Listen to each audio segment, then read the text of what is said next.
الحمد لله رب العالمين، وصلى الله وسلم وبارك على عبده ورسوله نبينا محمد وعلى آله وصحبه أجمعين. المجلس 15. شروط الفطر بالمفطرات. ولا يفطر الصائم بشيء من المفطرات إلا إذا تناولها عالما ذاكرا مختارا، فهذه 3 شروط. الشرط الأول أن يكون عالما، فإن كان جاهلا لم يفطر، لقوله تعالى: ربنا لا تؤاخذنا إن نسينا أو أخطأنا، فقال الله: قد فعلت. وقوله تعالى: وليس عليكم جناح فيما أخطأتم به ولكن ما تعمدت قلوبكم وكان الله غفورا رحيما. وسواء كان جاهلا بالحكم الشرعي، مثل أن يظن أن هذا الشيء غير مفطر فيفعله، أو جاهلا بالحال أي بالوقت، مثل أن يظن أن الفجر لم يطلع فيأكل وهو طالع، أو يظن أن الشمس قد غربت فيأكل وهي لم تغرب، فلا يفطر في ذلك كله، لما في الصحيحين عن عدي بن حاتم رضي الله عنه قال: لما نزلت هذه الآية: حتى يتبين لكم الخيط الأبيض من الخيط الأسود، عمدت إلى عقالين، أحدهما أسود والآخر أبيض، فجعلتهما تحت وسادتي وجعلت أنظر إليهما، فلما تبين لي الأبيض من الأسود أمسكت. فلما أصبحت غدوت إلى رسول الله صلى الله عليه وسلم فأخبرته بالذي صنعت، فقال النبي صلى الله عليه وسلم: إن وسادك إذن لعريض، إن كان الخيط الأبيض والأسود وسادك، إنما ذلك بياض النهار وسواد الليل. فقد أكل عدي بعد طلوع الفجر ولم يمسك حتى تبين له الخيطان.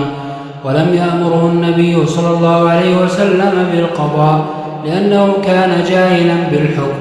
وفي صحيح البخاري من حديث أسماء بنت أبي بكر رضي الله عنها قالت: أفطرنا في عهد النبي صلى الله عليه وسلم يوم غيم، ثم طلعت الشمس، ولم تذكر أن النبي صلى الله عليه وسلم أمرهم بالقضاء لأنهم كانوا جاهلين بالوقت، ولو أمرهم بالقضاء لنقل، لأنه مما توفرت دواعي على نقله لأهميته. بل قال شيخ الإسلام ابن تيمية رحمه الله في رسالته حقيقة الصيام: إنه نقل هشام بن عروة أحد رواة الحديث عن أبيه عروة أنهم لم يؤمروا بالقضاء، لكن متى علم ببقاء النهار وأن الشمس لم تغب أمسك حتى تغيب. ومثل ذلك لو أكل بعد طلوع الفجر يظن أن الفجر لم يطلع فتبين له بعد ذلك أنه قد طلع، فصيامه صحيح ولا قضاء عليه، لأنه كان جاهلا بالوقت.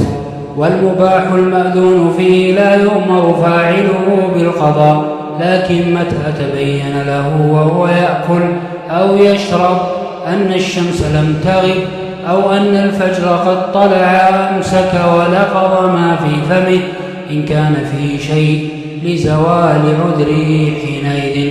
الشرط الثاني أن يكون ذاكرا، فإن كان ناسيا فصيامه صحيح ولا قضاء عليه، لما سبق في آية البقرة، ولما رواه أبو هريرة رضي الله عنه عن النبي صلى الله عليه وسلم أنه قال: من نسي وهو صائم فأكل أو شرب فليتم صومه فإنما أطعمه الله وسقاه، متفق عليه.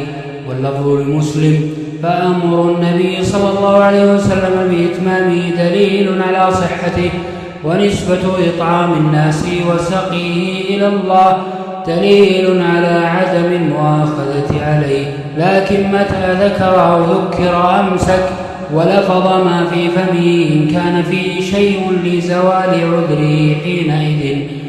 ويجب على من رأى صائما يأكل أو يشرب أن ينبهه لقوله تعالى: وتعاونوا على البر والتقوى. الشرط الثالث أن يكون مختارا، أي متناولا للمفطر باختياره وإرادته، فإن كان مكرها فصيامه صحيح ولا قضاء عليه، لأن الله تعالى رفع الحكم عمن كفر مكرها وقلبه مطمئن بالإيمان، وقال تعالى: من كفر بالله من بعد إيمانه إلا من أكره وقلبه مطمئن بالإيمان، ولكن من شرح بالكفر صدرا فعليه غضب من الله ولهم عذاب عظيم. فإذا رفع الله حكم الكفر عمن أكره عليه فما دونه أولى، ولقوله عليه الصلاة والسلام: إن الله تجاوز عن أمتي الخطأ والنسيان وما استكرهوا عليه، رواه ابن ماجة والبياقي وحسنه النووي. فلو أكره الرجل زوجته على الوطء وهي صائمة فصيامها صحيح ولا قضاء عليها، ولا يحل له إكراهها على الوطء وهي صائمة إلا إن صامت تطوعا بغير إذنه وهو حاضر. ولو طار إلى جوف الصائم غبار أو دخل فيه شيء بغير اختياره أو تمضمض أو استنشق فنزل إلى جوفه شيء من الماء بغير اختياره فصيامه صحيح ولا قضاء عليه. ولا يفطر الصائم بالكحل والدواء في عينه ولو وجد طعمه في حلقه، لأن ذلك ليس بأكل ولا شرب ولا بمعناهما. ولا يفطر بتقطير دواء في أذنه أيضا، ولا بوضع دواء في جرح ولو وجد طعم الدواء في حلقه، لأن ذلك ليس أكلا ولا شربا ولا بمعنى الأكل والشرب. قال شيخ الإسلام ابن تيمية رحمه الله في رسالته حقيقة الصيام: ونحن نعلم أنه ليس في الكتاب والسنة ما يدل على الإفطار بهذه الأشياء، فعلمنا أنها ليست مفطرة. ولا يفطر بذوق الطعام إذا لم يبلعه ولا بشم الطيب والبخور، لكن لا يستنشق دخان البخور لأن له أجزاء تصعد فربما وصل إلى المعدة شيء منه. ولا يفطر بالمضمضة والاستنشاق، لكن لا يبالغ في ذلك لأنه ربما تهرب شيء من الماء إلى جوفه. ولا يفطر بالتسوق، بل هو سنة له في النهار وآخره كالمفطرين، لقول النبي صلى الله عليه وسلم: لولا أن أشق على أمتي لأمرتهم بالسواك عند كل صلاة، رواه الجماعة. وهذا عام في الصائمين وغيرهم في جميع الأوقات. وقال عامر بن ربيعة رضي الله عنه: رأيت النبي صلى الله عليه وسلم ما لا أحصي يتسوك وهو صائم، رواه أحمد وأبو داود والترمذي.